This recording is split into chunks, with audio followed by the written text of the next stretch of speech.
Hello everyone, it's me Disha and I hope তোমরা সবাই আমাকে মনে রেখেছো। So after a long time I am welcoming all of you to a new blog and today after taking bath আমি চলে এসেছি ছাদে চুল শুকাতে। আর এদিকে চুল শুকানোর পাশাপাশি আমি আমার জামাগুলোও শুকিয়ে নিচ্ছি। যাই হোক, আই এম নট বড়লক্স guys, so I don't have hair dryer and actually hair dryer দিয়ে চুল শুকালে চুল ভীষণভাবে ড্যামেজ হয়। যদিও আমার চুল ড্যামেজ হতে বাকি কিছু নেই, হোয়াট এভার, শীতকালে এরকম ছাদে চুল শুকানোর মজাই আলাদা। By the way, don't think I am out of mind, I know it's বর্ষাকাল, বাট ভিডিওটা যখন শ্যুট করেছিলাম দ্যাট ওয়াজ শীতকাল। সো আজ আমি তোমাদের সাথে জয়দার রিসেপশনের কিছু মুহূর্ত শেয়ার করতে চলেছি। এদিকে ব্রেকফাস্ট থেকে লাঞ্চ অবধি মাঝের যে সময়টা, তখনকার কোনো ভিডিও আমি ক্লিক করতেই ভুলে গেছিলাম। মানে এনজয় করতে আমি এতটাই ব্যস্ত হয়ে পড়েছিলাম যে আমার যে একটা ইউটিউব চ্যানেল আছে, আমার শখের ইউটিউব চ্যানেল, সেটার কথাই আমি ভুলে গেছিলাম। হোয়াট এভার, রাত্রে আমি সেই ভুলটা করিনি, যার জন্য এখন আমি সেই মোমেন্টগুলো শেয়ার করতে পারছি। তো সেদিন আমার বিকাল থেকে একটু জ্বর ভাব হয়েছিল, যার জন্য আমি সোয়েটার পরে চলে এসেছি আজকে রিসেপশন পার্টিতে।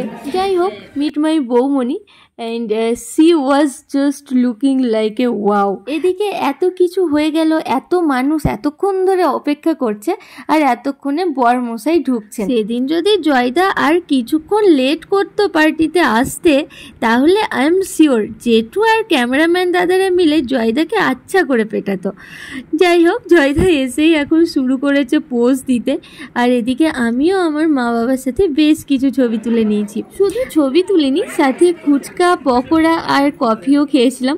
তারপর আবার এলাম এদিকে দেখতে জয়দা আর বৌমণি কি করছে। তো দেখলাম তারা এখন ফটোশ্যুট করতেই ব্যস্ত। বেচারা পেটুক জয়দা, সে আর কতক্ষণ খালি পেটে শুধু ক্যামেরার দিকে তাকিয়ে পোজ দেবে, তাই এখন সুযোগ বুঝেই চলে এসেছে ফুচকা খেতে। বড় করে হা করো জয়দা, বড় করে। A reception party always incomplete without dance. So এখানে বেশ কিছু দিদি, মাসিমণি আর ছোট কিছু ভাই বোনদের মিলে সেই শূন্যস্থানটাই পূরণ করতে ব্যস্ত, আর আমি রয়েছি এখানকার দর্শক।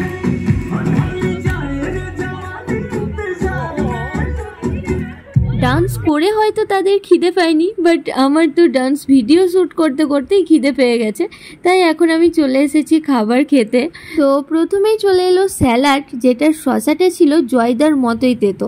তারপর এসেছিল সস, যেটা বৌমনির মতোই মিষ্টি ছিল। আর তারপর এলো ফিশ কাটলেট, যেটা পুরো গরম ধোয়া ওঠা ছিল। আর তারপর ছিল কলাইশুটির কচুরি, চানা মশলা, ফ্রাইড রাইস, দেন মিক্স ভেজ। তারপর এলো মাটন কষা, আর তারপর কি আসছে দেখে নিয়ে আমি ভুলেই গেছি। তারপর চাটনি, পাঁপড়, মিষ্টি, আচ্ছা, আর তারপর শেষে ছিল পান। তো এই ছিল খাওয়া দাওয়ার একটা সুন্দর, মানে সাজানো গোছানো আয়োজন। আর এটা দেখতে তো আমার আবার খিদে পেয়ে যাচ্ছে। তো আর কি, এদিকে খাওয়া দাওয়া শেষ হয়ে যাওয়ার পরও দেখছি মাসিমণির ডান্স এখনও কমপ্লিট হয়নি। তো মাসিমণি এখনও ডান্স করছে, আর আমাদের যেহেতু দেরি হয়ে যাচ্ছিলো, আর সবথেকে বড় কথা আমার শরীরটা খারাপ ছিল, যার জন্য আমি এখানেই টাটা বাই বাই করে এখন চললাম বাড়ি। সো ভিডিওটা কেমন লাগলো অবশ্যই কমেন্টে জানাতে ভুলবেন না, আর দেখা হচ্ছে পরের কোনো ভিডিওতে। বাই।